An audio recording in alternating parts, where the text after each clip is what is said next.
আজ স্বামী বিবেকানন্দের 162তম জন্মদিন। তিনি এমন একজন ব্যক্তিত্ব যে পার্সোনালিটির কাছে সারা বিশ্বকে মাথা নত করতেই হবে। ভারতবর্ষ যে এক মহান দেশ, ভারতের শিক্ষা, সমাজ, সংস্কৃতি, ধর্ম সব কিছু মিলেমিশে যে একটা মহান দেশ, তা বিশ্বের কাছে যিনি চিকাগো ধর্ম মহাসভা এবং বিভিন্ন তার লেকচারের মাধ্যমে পৃথিবীর কাছে পৌঁছে দিয়েছিলেন সর্বপ্রথম, তিনি স্বামী বিবেকানন্দ।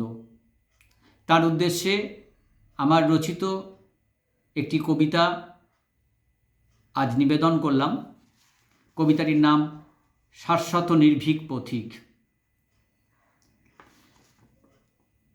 কে তুমি তরুণ বীর সন্ন্যাসী, এসেছিলে এই দেশে, জাতের ঊর্ধ্বে জাতির সেবায় মানুষকে ভালোবেসে।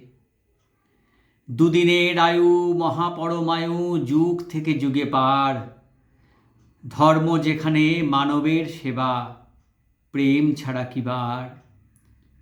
যে শিখেছে ঠিক তোমার বাণী, সে করেছে সেবা জীবে, জীবের হৃদয়ে শিবের আবাস, প্রসন্ন করো শিবে।